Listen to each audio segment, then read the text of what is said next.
Hello everyone and welcome back to Schneid's 15. Thanks for tuning in again.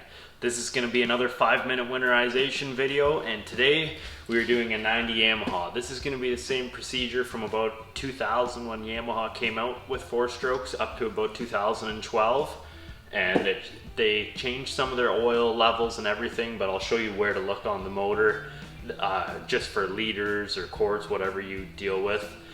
They just have changed the liter amounts and stuff, but that's simple. So this will cover your 75 to 115 models. So let's get started. There's a few controversial things about, fuel stabilizer and how the fuel system is done, but I'll leave that up to you. We'll explain them all and we'll get to it quick. Prior to winterizing the boat, even when you fill up your last tank of fuel, it's good to fill it with stabilizer and get it full. This will cover 128 liters. This boat probably has about a 100-liter tank, so he gets the whole thing. And you want to make sure your boat is run for at least 5 minutes when this is in to get it through your complete fuel system and through your injectors. Next step, we want to make sure that the motor's drained. This motor does not need antifreeze or self-draining, but you have to make sure that they're tilted down, because when they're up like this, water still sits in them. I've already had this one down when I pulled it out of the lake. I drained it all out the lake just to keep all the water into your lake. You're supposed to keep your fresh water with that lake if it's going to be transported anywhere else. So anyways, just make sure you bring it down like this. You're going to see water coming out on the angle, let it drain, and then make sure that you can bring it back onto this angle where it inverses in towards the transom. And you're gonna see down at the propeller here, I'm not sure if you can see. No, you can't. It's gonna drain, and it'll drain a bunch out of your prop housing and everything. And just leave it like that, and you're done. Some guys do take your flushed out port and they pull it off, and you're gonna get a very, very small amount of water out of it right there. Very small. I don't think it would ever cause an issue, guys, but a lot of guys do pull those off. I've left them both ways before and never had an issue, but I guess there can be a little bit of water that sits in this loop. Not enough to cause an issue, but good habit is to pull off this water here, or this water line for your flush out port. But as far as water, we are done now for draining this engine.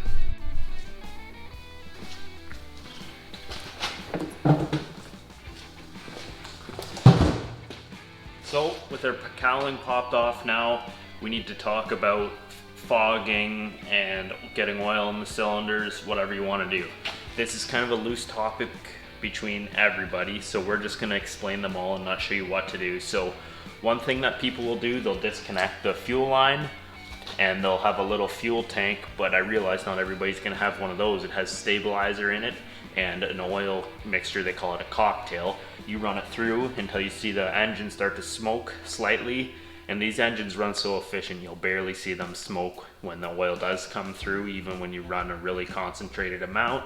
Some guys, if there's a fuel water separator, they pull that off and put some oil in and let that run through. It's all up to you. And then some guys will take out the spark plugs and spray oil into the cylinders, roll over the motor to get oil through. I personally just run the stabilizer through, and then sometimes I'll take off right here and I'll put a small amount of oil in here and run that through your filter and get that run through until you see a bit of smoke. Then you're done. Obviously I've had my fuel stabilizer run through here already. Before the video I took the shot of me pouring it in, but that, as far as oiling, everybody has a different opinion on it. So some people just leave them. I want to say the majority of people, 90% of people probably just leave them and don't put oil in, but they just park it like a car and start it up in the spring. It's up to you. I think that's all right as well. It's a 4-cycle motor, so there is oil on the walls of the piston, or on the walls of the engine, but it doesn't hurt to pull out those spark plugs and get some oil in. All up to you. Okay, so let's start off with our oil change. You either drain it out your port here or you suck it out the dipstick tube. We're gonna drain it out the port here.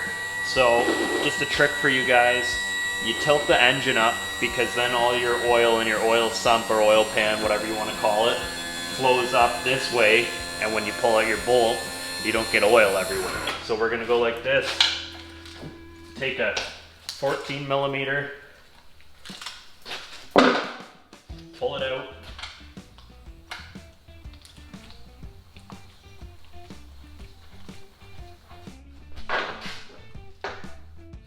Now that the plug's out, put an oil drain pan below. I use a funnel. You can actually get a hose from Yamaha that threads into there. That'll funnel it down nice. I personally just go like this and tilt down the engine and it'll flow right into my bucket.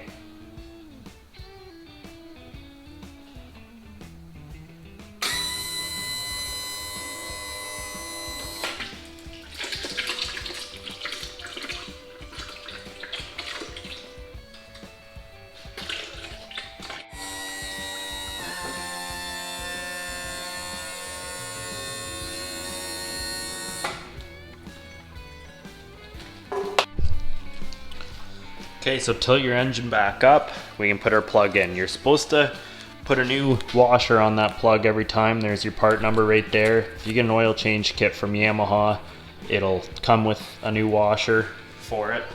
Anyways, you put that in and just make sure that you don't snug it up too tight. Give it a good snug. I'm sure there is a torque spec. Realistically, it's like torquing your oil filter. You're not gonna torque it. There is always a spec though. I just get it tight and just give it a little snug. You're done. Tilt your engine back down. Before we get to pulling the filter and adding our oil, I like to tilt up the engine just a little bit. You want this to have just a bit of a positive angle towards the front. Pull your flathead screw right here. I usually just set them on the side there. Pull your bottom one first and then your top, so then the vacuum won't allow it to spill all over your hands. And there you go. With this angle, give it 5 minutes or so. It does help if you warm it up. Let your oil drain. Now let's go back up top. Okay, now that we're up top, pull your dipstick. I just set them to the side right there. Big pair of channel locks works on these. Whoever winterized this the year before has a mercury filter on it. I run aftermarket Sierra filters because I'm not a dealer. They're good filters. But what's gonna happen is oil's gonna wanna run out here. So you're gonna need to take a rag or an oil pan, something. Some guys make funnels. Either way, you're probably gonna make a mess, but I'll show you how I do it. I take one of these oil absorbent pads and a rag. A lot of guys just shove rags in, but I just go like this, pull off your filter really quick.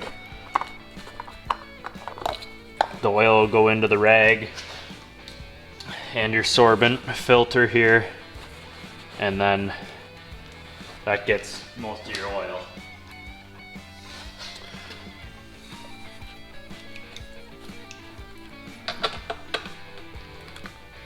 There. Like I said, it's hard to get it all, but that gets most of it, I find, is the best result.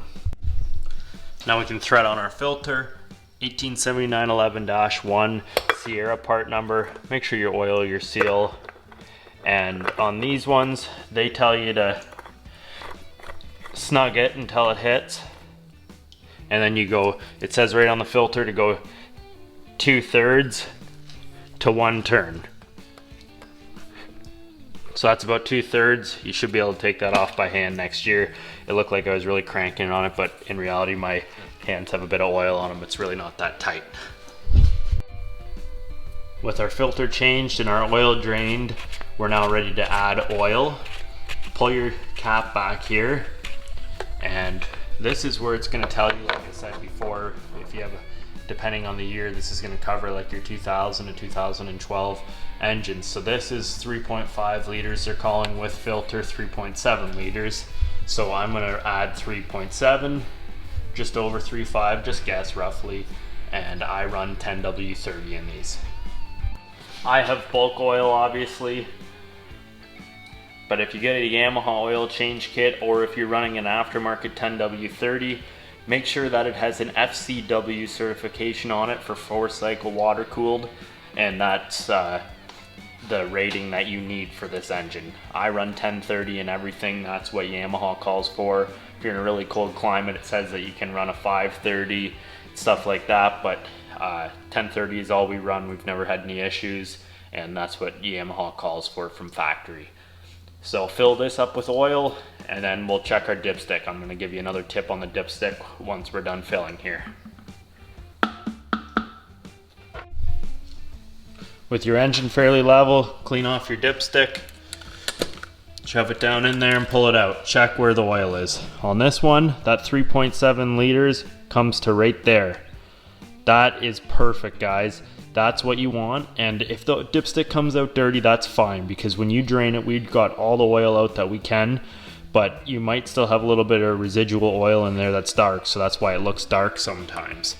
But what I'm gonna tell you is that since your oil comes to here, you don't need to fill that up all the way till it comes to here, because you're gonna have issues when your engine starts up. When you start up your engine, it'll smoke, and what happens, Yamaha has this issue called making oil, and what happens, the gas washes by your piston rings and fills up your crankcase.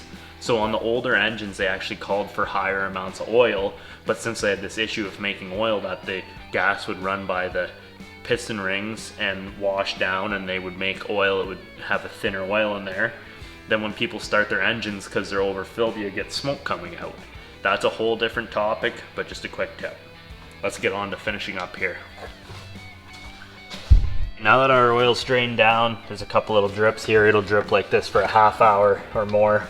So if you have an oil pump, pump it in from the bottom. I have a nice pressurized tank here. You can make one of these out of old, or not an old, you can pick them up for about 20 bucks, a pressurized sprayer, and then take the nozzle off and put on a valve, and you can have one of these. So there is two different gear oil screws. The long one goes in the bottom with the magnet, and the short one goes in the top. So you fill it up until oil comes out your top hole, and then you put in your top screw, and then when you put in your bottom one, oil won't come rushing out as bad, because it'll create a little bit of a suction there, vacuum block, whatever you want to call it. So I just open up this valve a bit here and fill it up.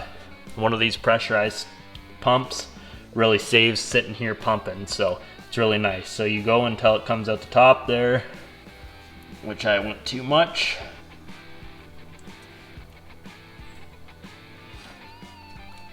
Thread in your screw there. Good gaskets are a good habit, guys, or to put new gaskets on every year. Pull it out of the bottom, put your screw in, snug up your screws.